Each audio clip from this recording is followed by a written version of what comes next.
Chapter 6 of Triplanetary. Triplanetary by E. Smith. Chapter 6. Worm, Submarine, and Freedom. Since both Costigan and Bradley had often watched their captors at work during the long voyage from the solar system to Nevia, they were quite familiar with the machine tools of the amphibians. Their stolen lifeboat, being an emergency craft, of course carried full repair equipment, and to such good purpose did the two officers labor that even before their air tanks were fully charged, all the damage had been repaired. The lifeboat lay motionless upon the mirror-smooth surface of the ocean. Captain Bradley had opened the upper port, and the three stood in the opening, gazing in silence toward the incredibly distant horizon, while powerful pumps were forcing the last possible ounces of air into the practically unbreakable storage cylinders. Mile upon strangely flat mile stretched that waveless, unbroken expanse of water, merging finally into the violet redness of the Nevian sky. The sun was setting, a vast ball of purple flame dropping rapidly toward the horizon. Darkness came suddenly as that seething ball disappeared, and the air became bitterly cold, in sharp contrast to the pleasant warmth of the moment before. And as suddenly clouds appeared in blackly banked masses, and a cold, driving rain began to beat down in torrents. "Brr, it's cold! Let's go in! Oh, shut the door!" Clio shrieked, and leaped wildly down into the compartment below, out of Costigan's way, for he and Bradley also had seen slithering toward them the frightful arm of the Thing. Almost before the girl had spoken, Costigan had leaped to the levers, and not an instant too soon, for the tip of that horrible tentacle flashed into the rapidly narrowing crack just before the door clanged shut. As the powerful toggles forced the heavy screw threads into engagement and drove the massive disc home into its bottle-type insulated seat, that grisly tip fell severed to the floor of the compartment and lay there, twitching and writhing with a loathsome and unearthly vigor. 2 feet long the piece was, and larger than a strong man's leg. It was armed with spiked and jointed metallic scales, and instead of sucking discs, it was equipped with a series of mouths filled with sharp metallic teeth which gnashed and ground together furiously, even though sundered from the horrible organism which they were designed to feed. The little submarine shuddered in every plate and member as monstrous coils encircled her and tightened inexorably in terrific rippling surges eloquent of mastodonic power, and a strident vibration smote sickeningly upon terrestrial eardrums as the metal spikes of the monstrosity crunched and ground upon the outer plating of their small vessel. Costigan stood unmoved at the plate, watching intently, hands ready upon the controls. Due to the artificial gravity of the lifeboat, it seemed perfectly stationary to its occupants. Only the weird gyrations of the pictures upon the lookout screens showed that the craft was being shaken and thrown about like a rat in the jaws of a terrier. Only the gauges revealed that they were almost a mile below the surface of the ocean already, and were still going downward at an appalling rate. Finally, Clio could stand no more. "Aren't you going to do something, Conway?" she cried.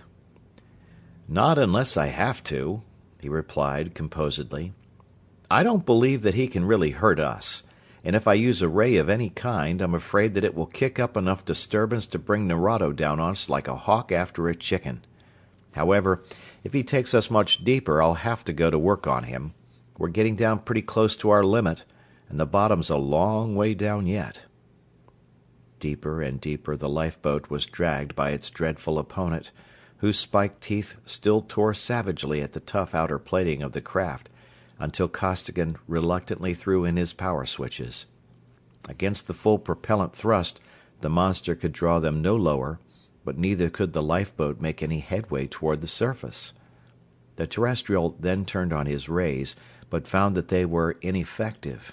So closely was the creature wrapped around the submarine that his weapons could not be brought to bear upon it without melting the vessel's own outer skin.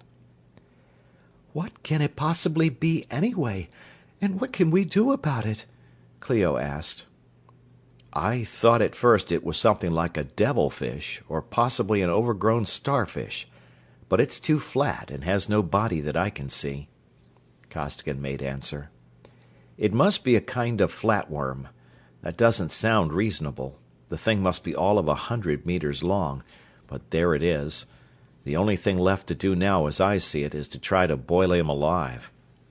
He closed other circuits, diffusing a terrific beam of pure heat, and the water all about them burst into furious clouds of steam.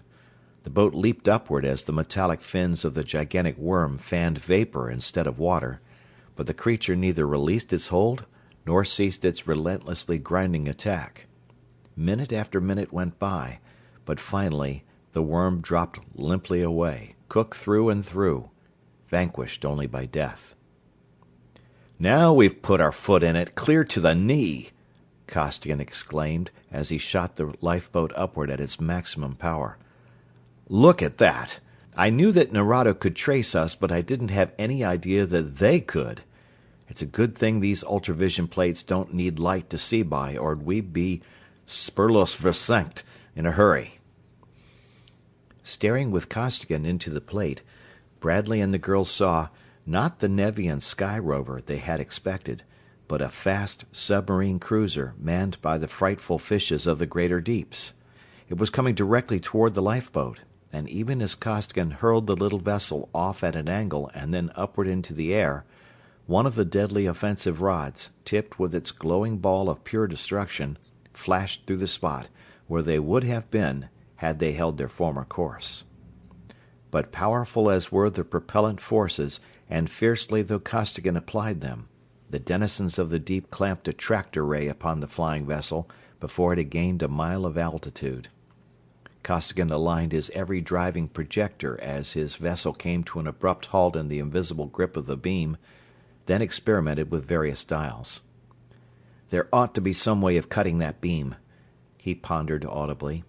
"But I don't know enough about their system to do it, and I'm afraid to monkey around with things too much, because I might accidentally release the screens we've already got out, and they're stopping altogether too much stuff for us to do without them right now." He frowned as he studied the flaring defensive screens, now radiating an incandescent violet under the concentration of the forces being hurled against them by the warlike fishes, then stiffened suddenly. "I thought so! They can shoot 'em!" he exclaimed, throwing the lifeboat into a furious corkscrew turn, and the very air blazed into flaming splendor as a dazzlingly scintillating ball of energy sped past them and high into the air beyond. Then for minutes a spectacular battle raged. The twisting, turning, leaping airship, small as she was agile, kept on eluding the explosive projectiles of the fishes, and her screens neutralized and re-radiated the full power of the attacking beams. More, since Costigan did not need to think of sparing his iron, the ocean around the great submarine began furiously to boil under the full-driven offensive beams of the tiny Nevian ship. But escape Costigan could not. He could not cut that tractor beam, and the utmost power of his drivers could not wrest the lifeboat from its tenacious clutch. And slowly but inexorably, the ship of space was being drawn downward toward the ship of ocean's depths. Downward, in spite of the utmost possible effort of every projector and penetrator, and the two terrestrial spectators, sick at heart, looked once at each other. Then they looked at Costigan, who, jaw hard set and eyes unflinchingly upon his plate, was concentrating his attack upon one turret of the green monster as they settled lower and lower. If our number is going up, Conway," Cleo began unsteadily. "Not yet it isn't," he snapped. "Keep a stiff upper lip, girl. We're still breathing air, and the battle's not over yet." Nor was it. But it was not Costigan's efforts, mighty though they were, that ended the attack of the fishes of the greater deeps. The tractor beam snapped without warning, and so prodigious were the forces being exerted by the lifeboat that, as it hurled itself away, the three passengers were thrown violently to the floor, in spite of the powerful gravity controls. Scrambling up on hands and knees, bracing himself as best he could against the terrific forces, Costigan managed finally to force a hand up to his panel. He was barely in time, for even as he cut the driving power to its normal value, the outer shell of the lifeboat was blazing at white heat from the friction of the atmosphere through which it had been tearing with such an insane acceleration. "Oh, I see. Nerado to the rescue," Costigan commented after a glance into the plate. "I hope that those fish blow him clear out of the galaxy." "Why?" demanded Clio. "I should think that you'd—" "Think again," he advised her. "The worse Nerado gets licked, the better for us. I don't really expect that, but if they can keep him busy long enough, we can get far enough away that he won't bother about us any more." As the lifeboat tore upward through the air at the highest permissible atmospheric velocity, Bradley and Clio peered over Costigan's shoulders into the plate, watching in absorbed interest the scene which was being kept in focus upon it. The Nevian ship of space was plunging downward in a long slanting dive, her terrific beams of force screaming out ahead of her. The rays of the little lifeboat had boiled the waters of the ocean; those of the parent craft seemed literally to blast them out of existence. All about the green submarine there had been volumes of furiously boiling water and dense clouds of vapor. Now water and fog alike disappeared, converted into transparent superheated steam by the blasts of Nevian energy. Through that tenuous gas the enormous mass of the submarine fell like a plummet, her defensive screens flaming an almost invisible violet, her every offensive weapon vomiting forth solid and vibratory destruction toward the Nevian cruiser so high in the angry, scarlet heavens. For miles the submarine dropped, until the frightful pressure of the depth drove water into Nerado's beam faster than his forces could volatilize it. Then, in that seething funnel, there was waged desperate conflict.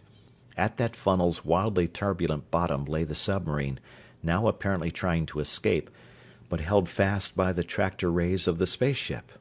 At its top, smothered almost to the point of invisibility by billowing masses of steam, hung poised the Nevian cruiser. As the atmosphere had grown thinner and thinner with increasing altitude, Costigan had regulated his velocity accordingly, keeping the outer shell of the vessel at the highest temperature consistent with safety. Now beyond measurable atmospheric pressure, the shell cooled rapidly, and he applied full touring acceleration.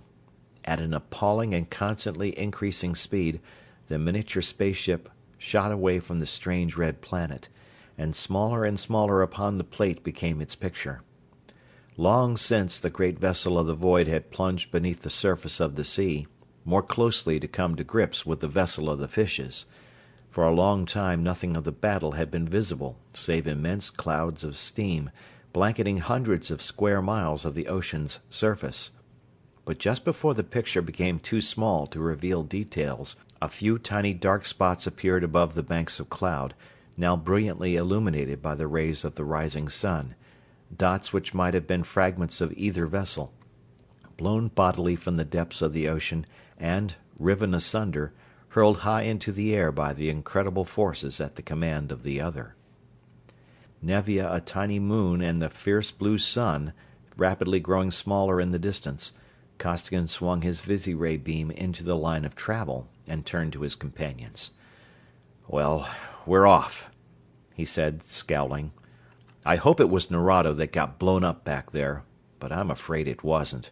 He whipped 2 of those submarines that we know of, and probably half their fleet besides. There's no particular reason why that one should be able to take him, so it's my idea that we should get ready for great gobs of trouble. They'll chase us, of course, and I'm afraid that with their immense power they'll catch us." "But what can we do, Conway?" asked Clio. "Several things," he grinned. "I managed to get quite a lot of dope on that paralyzing ray and some of their other stuff, and we can install the necessary equipment in our suits easily enough." They removed their armor, and Costigan explained in detail the changes which must be made in the Triplanetary field generators. All 3 set vigorously to work, the 2 officers deftly and surely, Clio uncertainly and with many questions, but with undaunted spirit. Finally, having done all they could to strengthen their position, They settled down to the watchful routine of the flight, with every possible instrument set to detect any sign of the pursuit they so feared. End of chapter.